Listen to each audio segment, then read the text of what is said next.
जय श्री स्वामी जी महाराज, जय माँ पीताम्बरा, जय श्री शिव शंभू। संतों की कृपा असीम है, अनंत है, नित्य है और अक्षुण है। इस ग्रंथ का श्रद्धापूर्वक पठन और श्रवण तथा मनन करना अत्यावश्यक है। यह ग्रंथ सिर्फ साधकों के लिए नहीं अपितु सर्वसाधारण पीड़ित और दुखी तथा सुखी सभी लोगों के कल्याण के लिए समान रूप से श्रेयस्कर है। किसी भी तरह से निराश, दुखी, प्रताड़ित, शत्रु बाधा, तंत्र बाधा, पितृ बाधा, भयंकर बीमारियों से ग्रस्त, मानसिक रूप से बीमार, ग्रह क्लेश या जो भी आपके जीवन में आपकी इच्छाओं के विरुद्ध कार्य होते हैं, तो आपको शीघ्र किसी संत की शरण लेनी चाहिए और माँ भगवती और भगवान शिव की पूजा पाठ कर अपने प्रारब्ध को काटकर अपने जीवन को सफल बना सकते हैं। इसके लिए आप इन अध्यायों का पूरी लगन व विश्वास के साथ प्रतिदिन पूरा श्रवण में मनन करें। स्वामी जी महाराज, माँ पीताम्बरा, भगवान शिव आपकी मनोकामना अवश्य पूर्ण करेंगे। हमने बिना किसी लाग लपेट के श्री स्वामी कथासार को आप तक पहुंचाने का प्रयास किया है। कोई गलती हो तो उसे इग्नोर करें व आगे उसमें सुधार कर अच्छी तरह प्रस्तुत किया जाएगा। इसलिए वीडियो को लाइक कर कमेंट में जय श्री स्वामी जी महाराज, जय माँ पीताम्बरा लिखना अनिवार्य है, जो आपकी माँ व स्वामी जी महाराज वह अपने धर्म के प्रति आस्था को दर्शाता है। और इस चैनल पर बहुत से ब्रह्मलीन व जीवित संतों के संस्मरण उनकी आज्ञा से प्रस्तुत किए जाएंगे। हम ऐसे संतों के सानिध्य से अपने जीवन में मार्गदर्शन प्राप्त कर रहे हैं, वे आपको भी उनकी शरण प्राप्त करने में सहायता प्रदान करेंगे। जय माँ पीताम्बरा, जय माँ कामाख्या, जय श्री स्वामी जी महाराज की जय। श्री गणेशाय नमः। श्री स्वामी कथासार 21वां अध्याय। मैं श्री स्वामी कथासार के 21वें अध्याय का पाठ कर रहा हूँ। आप इसको श्रद्धापूर्वक श्रवण करें।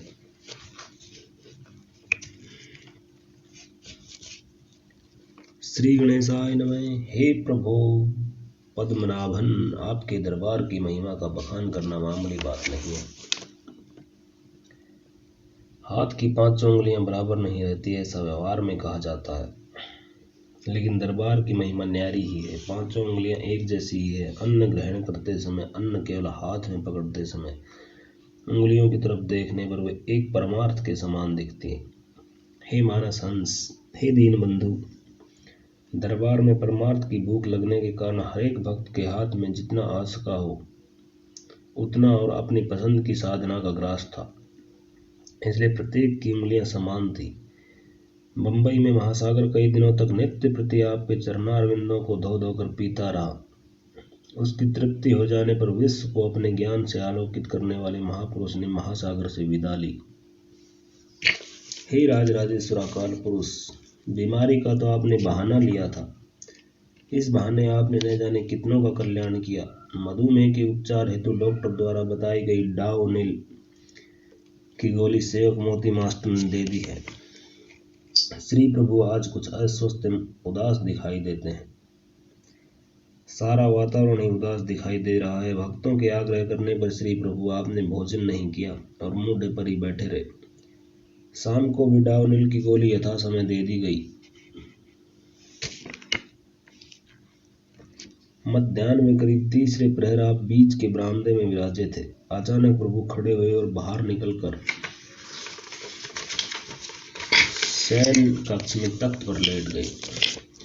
जब श्री प्रभु शयन कक्ष में गए तो कई भक्तों ने देखा कि उनके श्री चरण अटपटे से इधर उधर पड़ रहे हैं। यह उनकी अस्वस्थता का द्योतक था। कुछ ही देर में देखा कि गुरुदेव हुंकार के साथ कराह रहे हैं। यह देखकर भक्त बदन सिंह उठकर शयन कक्ष में गए और दशा कुछ चिंतनीय देखकर अन्य सेवकों को बुलाने लगे। उन दिनों डॉक्टर योगेश मिश्र भी जयपुर से पधारे हुए थे। उनको भी साधकावास में बुलाया गया। वैद्यराज राम नारायण शर्मा और श्री सूर्यदेव भी आ गए। अब श्री प्रभु मूर्छित अवस्था में हो गए। वैद्य जी ने देखकर कहा, चीनी की शरीर में कमी हो गई है, इसलिए जब तक कोई चिकित्सक आए श्री महाराज को मिश्र युक्त जल दे दिया जाए। और ऐसा ही कर दिया गया।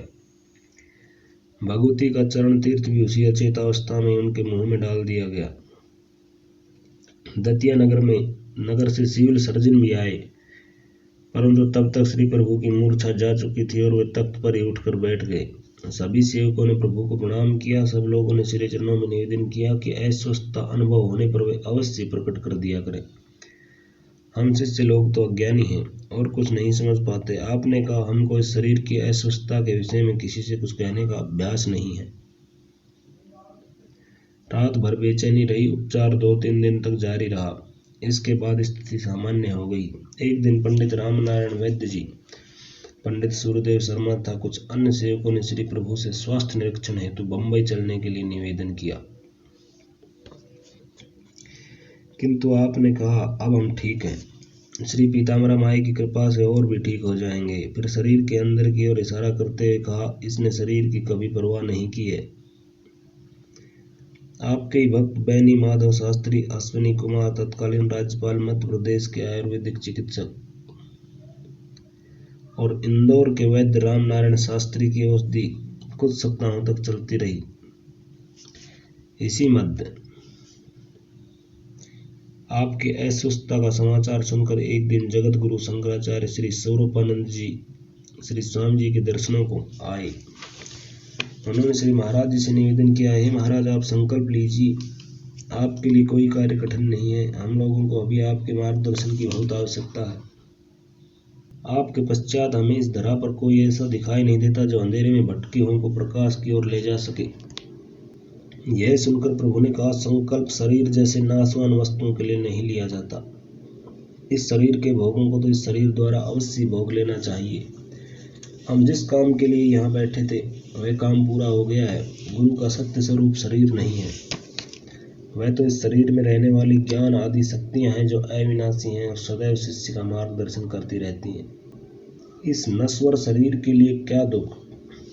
जगत गुरु शंकराचार्य श्री स्वरूपानंद जी महाराज जी के निकट कुछ देर और बैठे और उन्होंने अपनी कुछ शंकाओं का समाधान किया।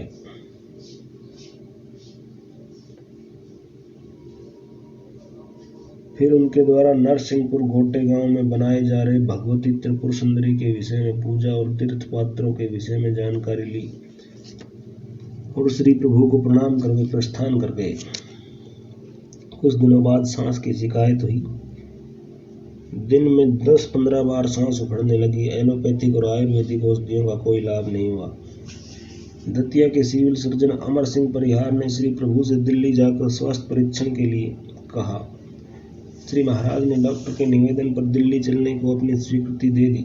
श्री प्रभु अपने भक्तों के साथ कार द्वारा दिल्ली रवाना हुए। धौलपुर में कुछ देर महाराज जी के सेवक श्री भगत राम के यहाँ रुके। हे कृष्ण गोविंद, आपके धौलपुर पधारने की सूचना बिजली की तरह फैल गई। सबको दर्शन देते हुए दिल्ली पहुंच गए। अखिल भारतीय आयुर्विज्ञान संस्थान के डॉक्टरों ने तय किया कि आपके गुर्दे काम कम कर रहे हैं, अस्तु आपको डायलिसिस पर रखना चाहिए। सप्ताह में एक बार डायलिसिस होने लगा और इस प्रकार मशीन से शरीर का खून साफ करने लगे। श्री प्रभु के दिल्ली आने की खबर फैल चुकी थी, अस्तु भक्तगण अस्पताल में दर्शन के लिए आने लगे। बीच बीच में आप कहा करते, बीमारी भी कुछ सिखा जाती है। हम लोग यहाँ एकांत में आ गए हैं, मौका लगा है इसलिए सीख लेना चाहिए। सायंकाल 5 से 6 बजे तक कार द्वारा भ्रमण भी होने लगा। जहां भी जाते दर्शनार्थियों की भीड़ लग जाती।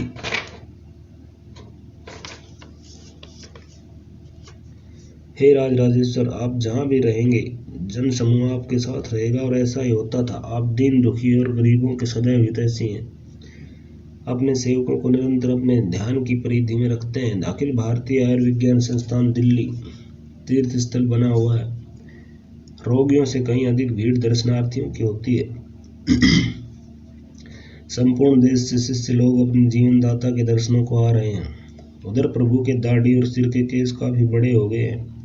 प्रत्येक 3 माह पश्चात होने वाले छोर कर्म का समय पूर्व में ही निकल चुका है। शेख प्रभु से कोई नाई बुलवाने के लिए आज्ञा मांग रहे हैं, परंतु गणनायक मौन है। कई दिन आज्ञा मांगी गई, परंतु आप सदैव की भांति मौन धारण किए रहे। कोई नहीं समझ सका कि इस विषय में मौन साधना का क्या तात्पर्य है।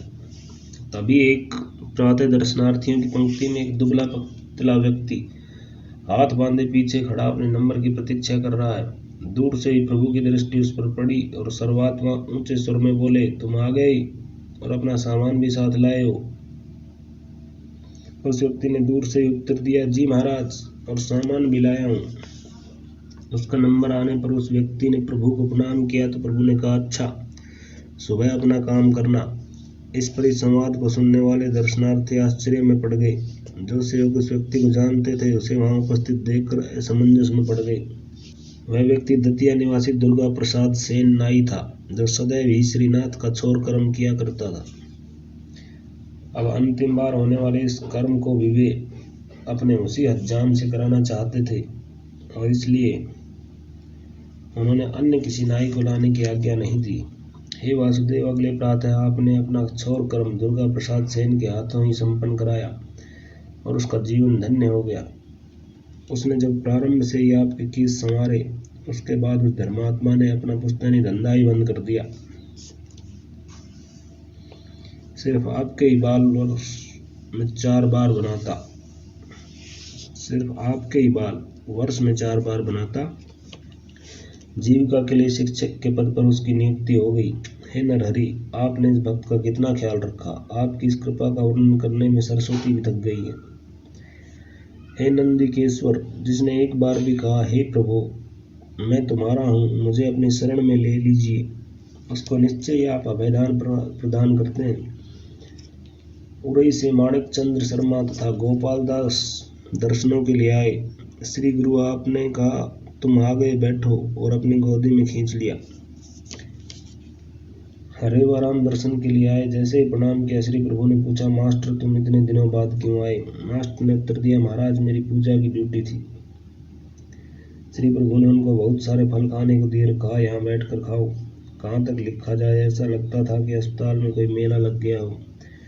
एक दिन बाबा रामदास आए और जैसे ही प्रणाम किया, श्री प्रभु ने पूछा, कौन है?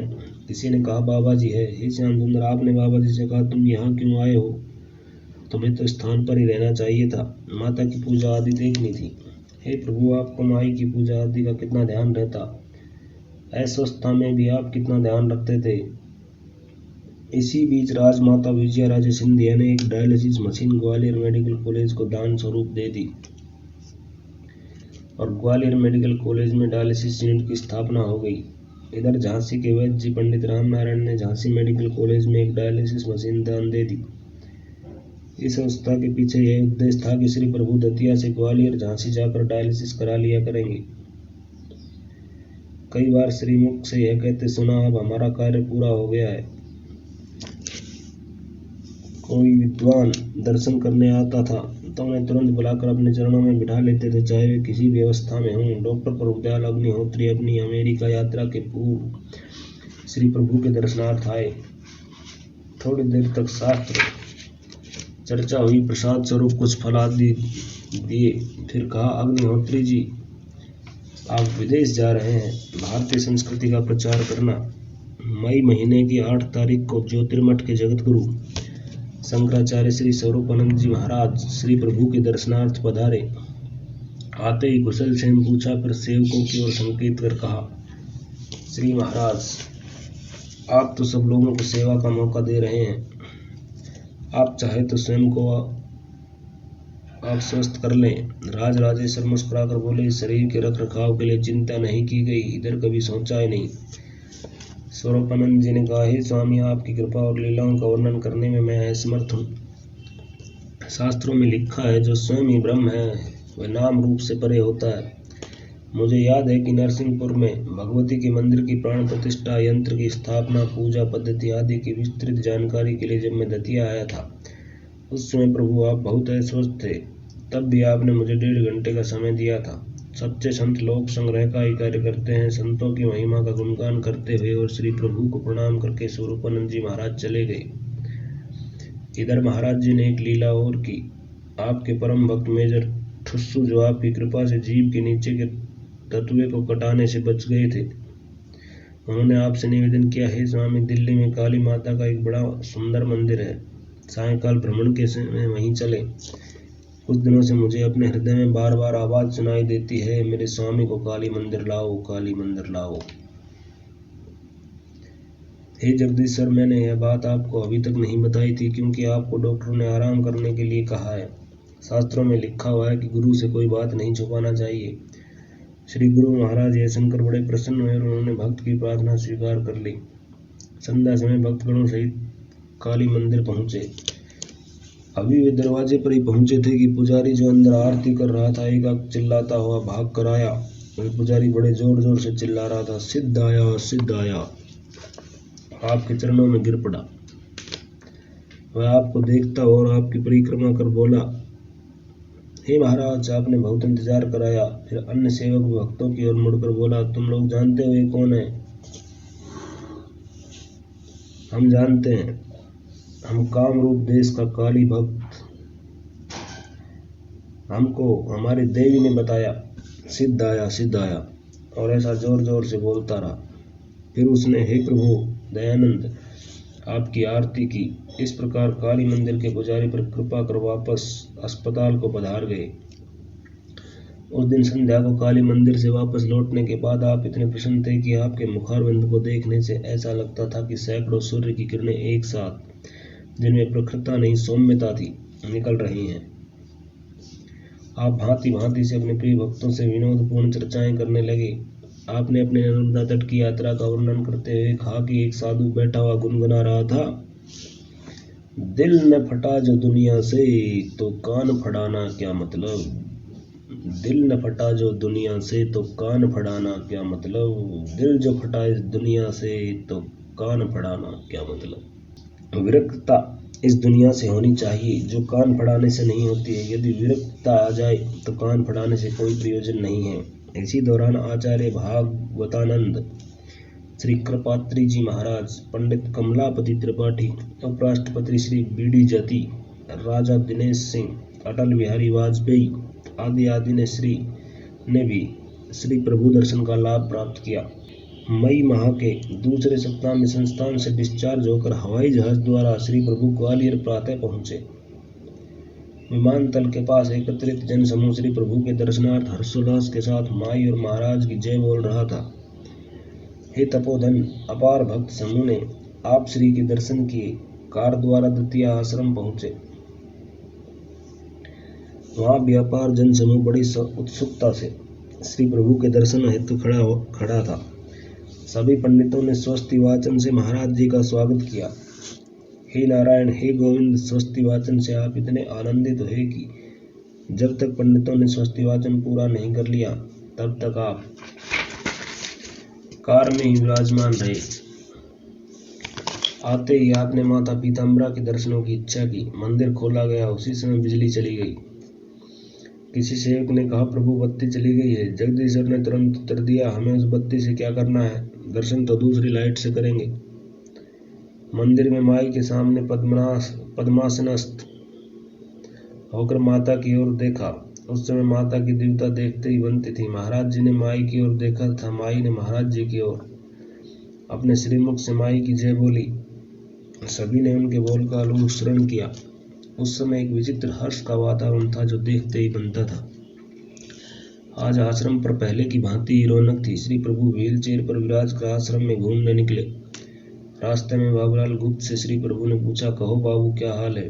बाबूलाल बोले, हे देव, आपकी कृपा से हम लोग कृत्य हुए तथा हमारे सभी मनोरथ सफल हुए हैं। बाबा रामदास जी से कहा, कहो रामदास, कैसे हो? पूजा पाठ ठीक चल रहा है? रामदास जी ने कहा, प्रभु, श्री गुरु का आदेश पालन ही हमारे जीवन का एकमात्र कर्तव्य है। हे सच्चे संत, आप ही हमारी आत्मा है, आप ही परमात्मा है। हमारा धन्य भाग्य जो आपके चरणों में हमें शरण मिली। फिर धूमावती माई और परशुराम जी के दर्शन कर वापस बगिया में आ गए। बड़ी भीड़ थी। सेवकों से, श्री प्रभु, आपने कहा स्थान बन गया है, सब मिलकर रहना, पूजा पाठ करते रहना। प्रातःकाल की चाय लेकर सदैव की भांति बरामदे में विराज गए। और फिर सेवक मोतीलाल से कहा, मास्टर, दिल्ली से जो पुस्तकें लेकर आए थे उन्हें ले आओ। पुस्तकें आने पर अन्य सेवकों की ओर दृष्टि फेरते हुए कहा, देखो, हम दिल्ली ऐसे ही नहीं गए थे, कैसी कैसी अभूतपूर्व पुस्तकें आ गई हैं। आगे बोले, क्या तुम लोग जानते हो कि अच्छी पुस्तकें बहुत मूल्यवान होती हैं? इनको दूसरों को देने वाला मूर्ख होता है, और यदि दी हुई पुस्तक वापस आ जाए तो वापस करने वाला महामूर्ख होता है। रात्रि समय सेवकों से विनोद भी करते रहे तथा बगिया में ही लेट गए। निर्धारित समय पर डायलिसिस के लिए ग्वालियर जाना था। आपके शिष्य बदन सिंह बड़े उदास मन से श्री चरणों में बैठे हैं। प्रभु ने उनकी ओर देखकर अपना अंतिम संदेश दिया। ठाकुर, तुम्हें यहाँ से बहुत मिला है, कभी इसका अभिमान मत करना। तुमको यहाँ से इतना अधिक इसलिए मिला है कि तुम्हारा धर्म यही है। मथुरा, वृंदावन इत्यादि स्थानों पर तुम्हारे लिए कुछ नहीं है, इसलिए तुमको जो बताया गया है उसको करते रहना, छोड़ना नहीं। यह सुनकर बदन सिंह ने प्रभु चरणों पर अपना सिर रख दिया और फपक फपक कर रोने लगा।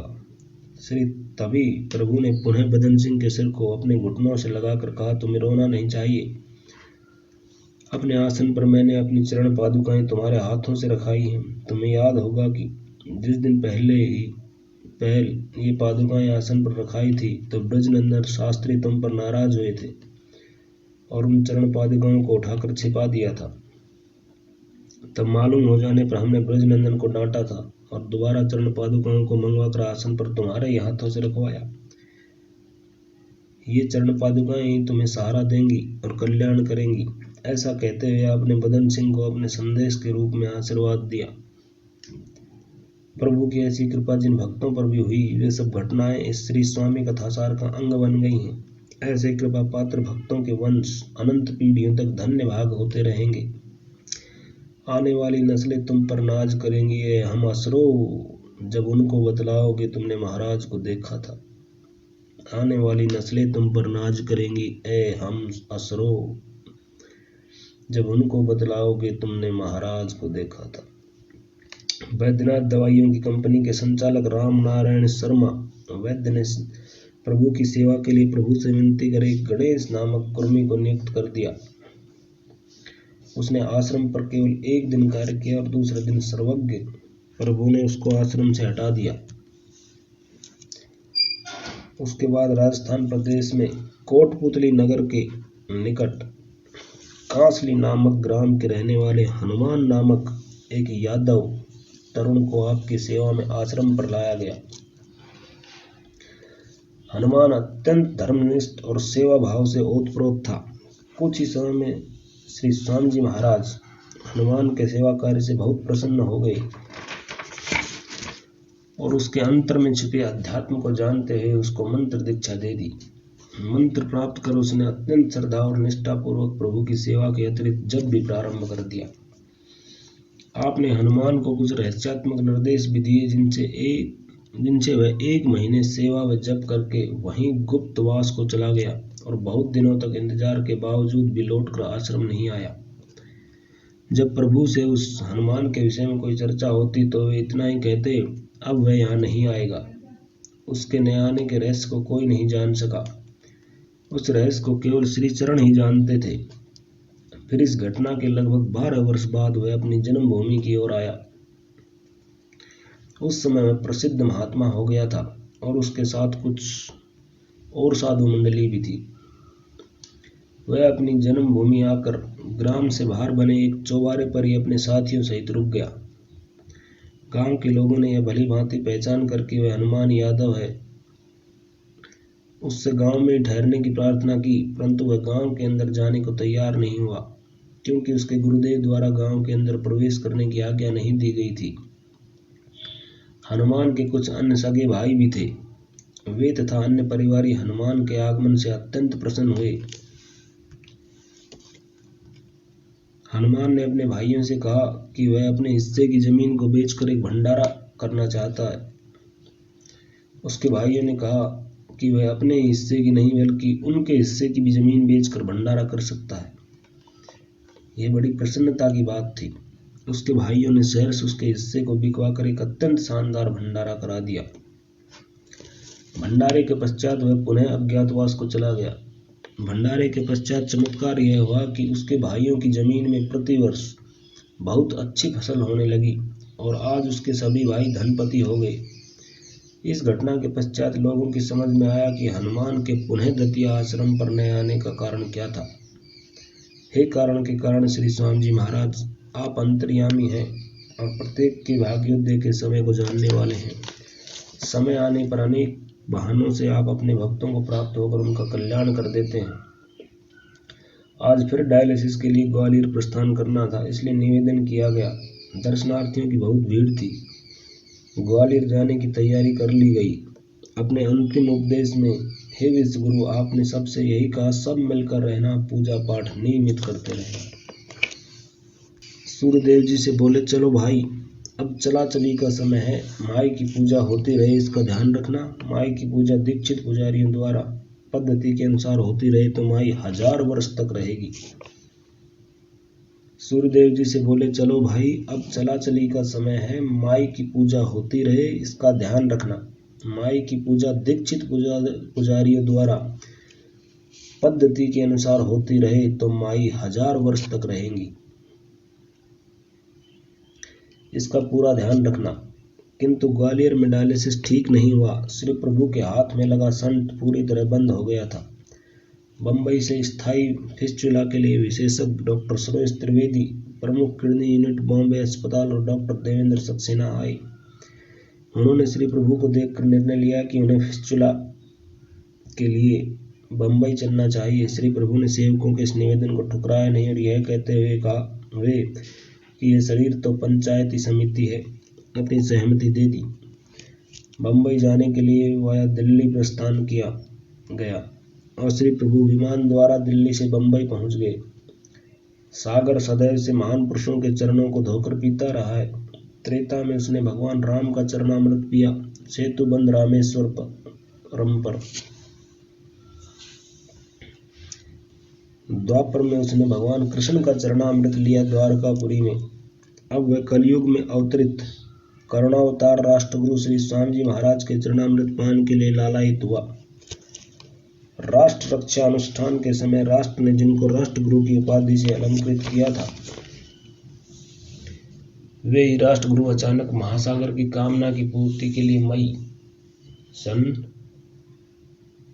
1976 ईस्वी के अंतिम सप्ताह में मुंबई महानगरी में पहुंच गए। महासागर कई दिनों तक नित्य प्रति उनके चरणारविंदों को धो धोकर पीता रहा। श्री प्रभु ने मोती मास्टर से कहा, हम लोग बंबई आ गए हैं, बहुत दूर है। यहाँ हम इसके पहले सन 1926 में आए थे।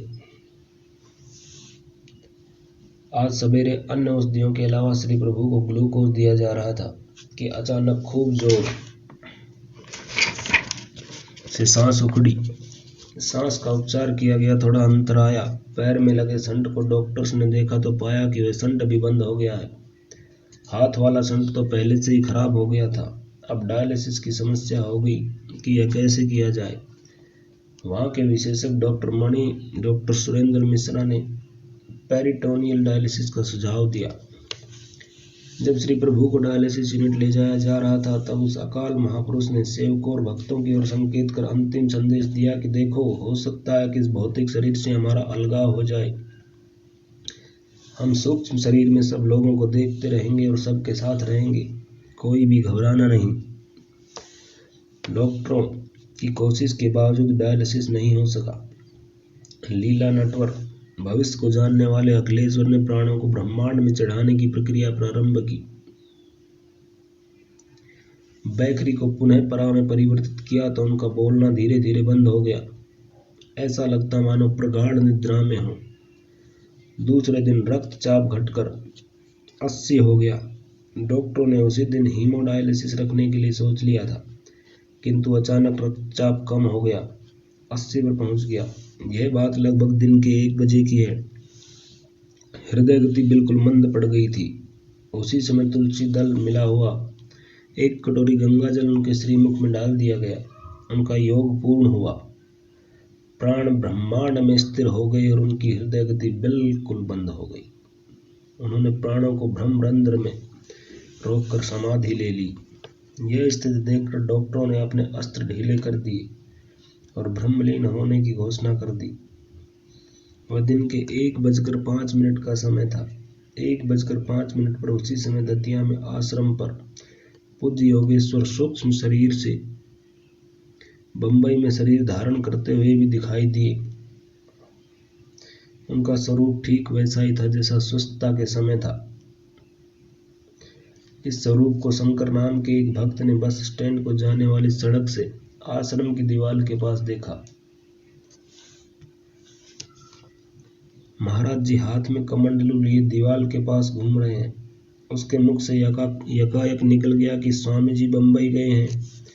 स्वामी जी तो यहाँ आश्रम पर हैं। वह भक्त आश्रम पर आकर महाराज जी के दर्शनों के लिए उन्हें ढूंढने लगा। जब उसे पता लगा कि श्री प्रभु अभी बंबई से वापस नहीं आए हैं तो वह बहुत चक्का रह गया और उसने जो देखा था सब लोगों को कह सुनाया। बाद में महानिर्वाण का बंबई से टेलीफोन आया। टेलीफोन उस समय पूज्य महाराज जी की बीमारी का हाल जानने के लिए आश्रम पर भी लगवा दिया गया था। ऑल इंडिया रेडियो दिल्ली और भोपाल से भी इनके महानिर्वाण होने का समाचार सुनाया गया था। दूसरे दिन प्रातः 5 बजे महाराष्ट्र सरकार के विशेष विमान द्वारा श्री प्रभु अपने सेवकों को साथ लेकर समाधिस्थ अवस्था में बंबई से ग्वालियर आ गए। यहाँ एकत्रित जन समूह अपनी आंखों में अश्रु लिए गर्दन नीचे झुकाए शोकाकुल खड़ा था। श्री प्रभु के दर्शनार्थ आज सब लोग शोकाकुल और रुदन अवस्था में हैं। प्रभुपाद वातानुकूलित स्वर्ण सिंहासन पर प्रतिष्ठित द्रुत गति पूर्वक भक्त मंडली सहित जगदम्बा के पास दोपहर दतिया आश्रम पहुंच गए। श्री महाराज का मुखमंडल दर्शनार्थ खोल कर रखा था। वे एकदम शांत थे। भक्त समुदाय बहुत था। ऐसा लगता था कि श्री सद्गुरु समाधि से उठने ही वाले हैं। चारों ओर अश्रुधारा प्रवाहित थी। प्रभु कुमाई के सामने कुसुमाच्छादित सुंदर मंच पर भक्तों के दर्शनार्थ एवं श्रद्धांजलि अर्पण करने हेतु लाया गया। समाधि देने के पूर्व श्री प्रभु को स्नान हेतु बगिया में ले आई। स्नान कराकर लंगोट आदि वस्त्र बदले। उसी समय एक धीमी ध्वनि हुई। देखा तो सिर के मध्य भाग में माचिस की तिल्ली में लगे लोशन के बराबर छिद्र हो गया था एवं कोरा वस्त्र जो पहनाया गया था उस पर भी एक काफी बड़ा पवित्र मल चिन्ह हो गया और इसी समय प्राण त्याग दिए।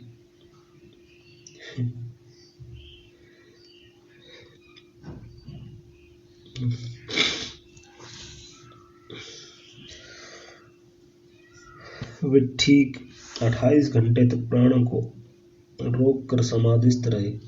पुनः उनको नए वस्त्र पहनाए गए। पुष्पमाला और चंदन आदि से आभूषित कर श्री गुरुदेव को पुनः जगदम्बा श्री बगलामुखी के सम्मुख लाया गया। भगवती ने बड़े ही प्रेम पूरित नयनों से अपने तपपूत को देखा। ऐसा लगा उसने भी वियोग में 2 आंसू टपकाए। तत्पश्चात प्रभु को समाधि स्थल पर लाया गया, जहां सोते ही उनका पद्मासन लग गया। तब से विधि अंत्येष्टि संस्कार कर प्रभुपाद के पार्थिव शरीर को समाधिस्थ कर दिया गया। इस प्रकार वह महान आत्मा पुनः महाबिंदु में ही विलीन हो गई।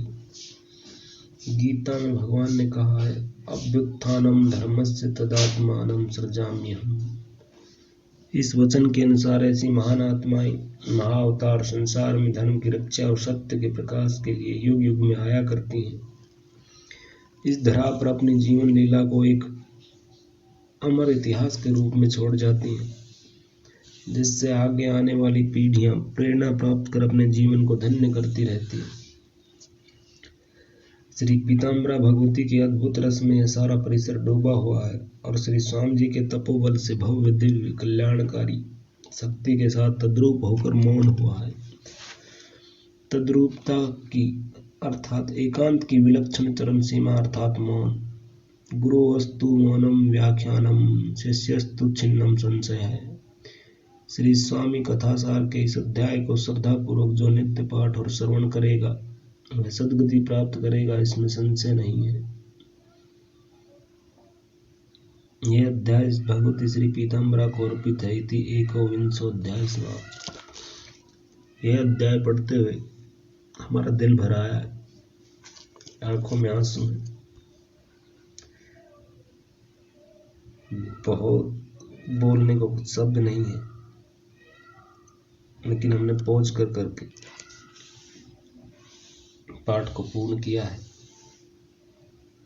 ऐसे लग रहा है जैसे हमारे महाराज हमारे भगवान, हमारे प्रभु हमें छोड़कर चले गए हैं, लेकिन उन्होंने शरीर ही छोड़ा है। वो हमारे साथ आज भी हैं, हमेशा रहेंगे, आपके साथ भी रहेंगे, सभी के साथ रहेंगे। आप माई महाराज के दर्शन करने के लिए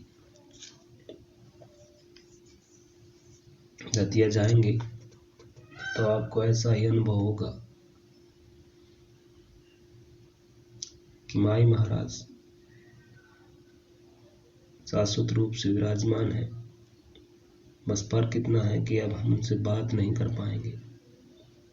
आप, हम या कोई भी बात नहीं कर पाएंगे, लेकिन वो हमारी बात सुनेंगे। हम जो कहेंगे वो सुनते हैं। हम पात्रता प्राप्त कर लेंगे तो हमसे बात भी करेंगे, हमें मार्गदर्शन भी देंगे, जैसे सशरीर देते थे।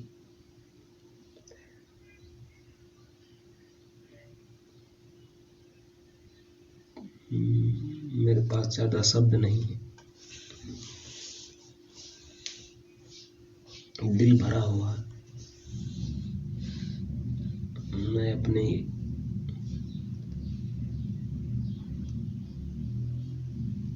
विचार शुद्ध दिल से निकले हुए हैं।